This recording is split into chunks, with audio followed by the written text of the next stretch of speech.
Michi, ¿cómo estás? Buenos días. Muy bien, Lalito, ¿qué tal? Oye, pues aquí con gusto y también emocionada de ver qué rápido reaccionas, Lalo. Eso es todo, esa es la actitud de viernes. Eso, que Michi, y sobre todo porque vamos a tratar, me voy a poner hasta cómodo, de un tema bien importante que yo creo que a Dani le va a importar bastante, el gluten. Somos varios los que estamos interesados en el gluten porque hemos oído comentarios que si nos ayuda, que si nos perjudica. Mucha gente está a favor, mucha gente está en contra, incluso ha habido publicidad escrita o contenidos escritos que hablan muy, muy mal del gluten. Pero bueno, ¿es o no es benéfico? ¿Nos ayuda? ¿Nos estorba? ¿Qué es? Primero vamos a ver qué es el gluten. Perfectísimo, ¿sí? Ahí tenemos imágenes. Exactamente, se trata de una glucoproteína. Esta glucoproteína está compuesta de dos elementos que son la glutenina y la gliadina. Okay. Ajá. Esto se encuentra en muchas de las semillas de los cereales, adentro de la semilla, y contiene, eso sí, un altísimo valor nutritivo. En la siguiente imagen vamos a ver en dónde exactamente está ubicado en el gluten. Está el núcleo, en donde está el núcleo. Ahí justamente es donde se encuentran las moléculas del famosísimo gluten. En este caso, aquí tenemos una semillita de trigo, pero todo lo que es el endosperma o núcleo de esa semilla es lo que contiene el gluten. O sea, no hay manera de quitarlo. No es como la cascarilla, que la puedes retirar. No hay manera de quitarlo. En la siguiente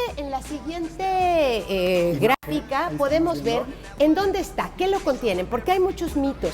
Que si el trigo es malísimo, el pan blanco es malísimo. Bueno, también si se trata de gluten, también lo encontramos en el trigo, en la cebada, ojo con la cervecita, en el centeno, en la avena. Estos son los más conocidos, digamos, aquí en Latinoamérica. Ajá. Pero también tenemos el bulgur, la escanda, el farro, la espelta verde, el camut y el triticale, que estos son esencialmente cereales que vienen de Etiopía y de por esa zona. Son semillas muy pequeñitas, sin embargo, todos son de forma de espiga. Casi todos, si tú los ves en las imágenes, son de manera de espiga. Bueno, todos estos tienen gluten.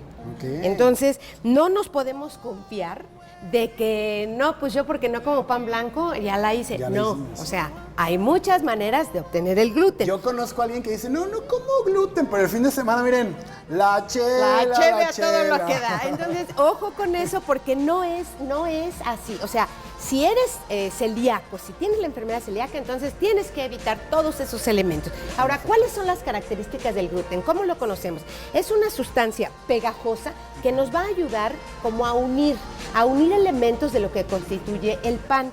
También actúa como elemento aglutinante, esto es que va a hacer que las moléculas de los compuestos en donde está se unan, se aglutinen, se conformen, y tiene también características gelificantes y emulgentes. Entonces va a proporcionar de volumen a esas células de los elementos que están conteniendo, por ejemplo, en una masa de pan. Ahí en las imágenes vemos que hay unas cosas así muy pegajosas. No, si lo viéramos, así lo veríamos, como gelatinoso. Pero tú has visto que cuando amasan los panaderos el pan, lo dejan reposar. Yo trabajé en una panadería, claro que me acuerdo.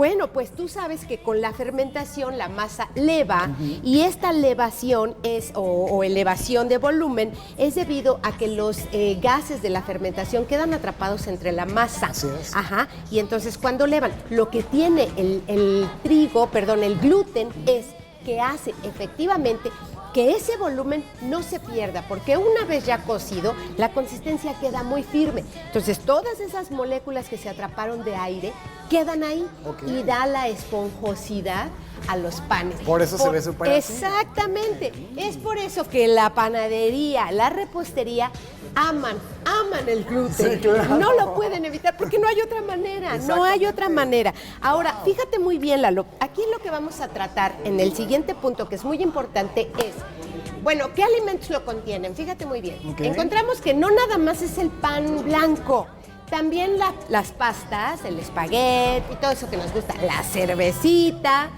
las granolas, todos los conjuntos de granolas que venden por ahí en el mercado tienen avena, tienen muchos elementos.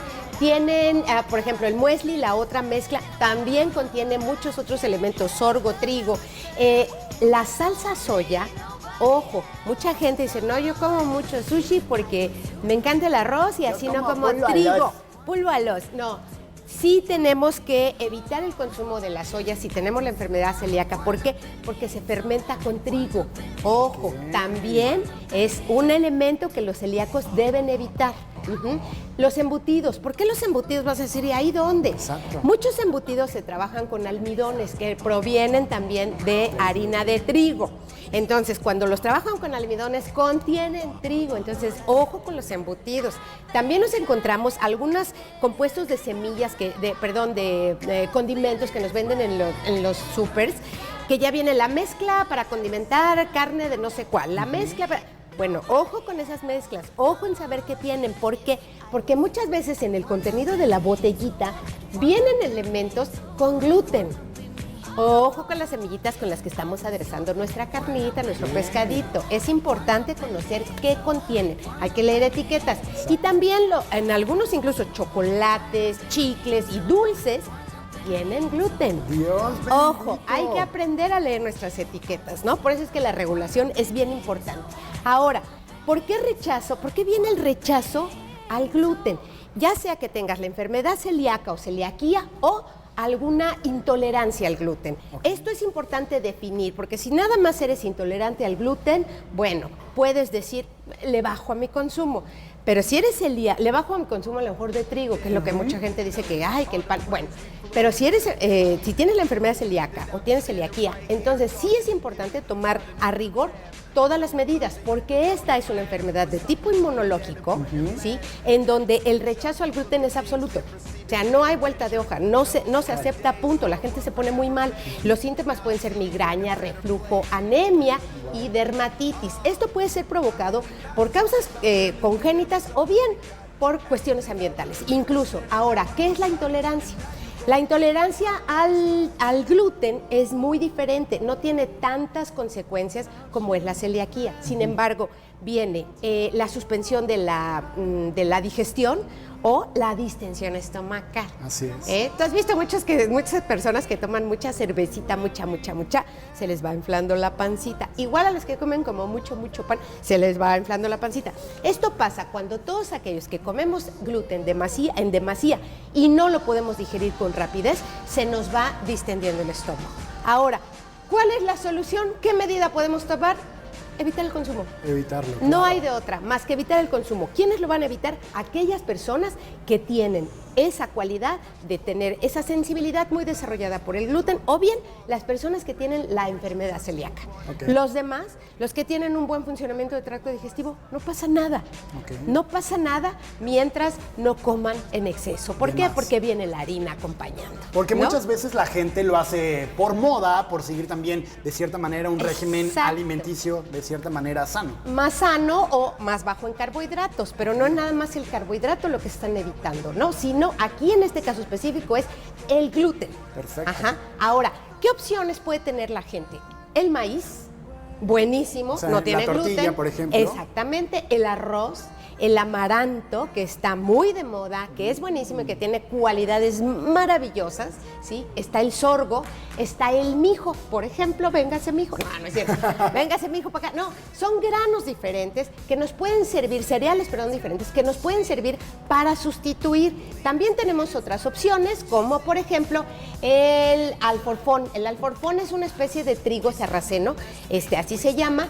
Tenemos la quinoa, que no es un cereal propiamente, es un pseudo cereal. Tenemos el teff, que son semillitas pequeñitas, así como del tamaño de la chía, por ejemplo. Sí.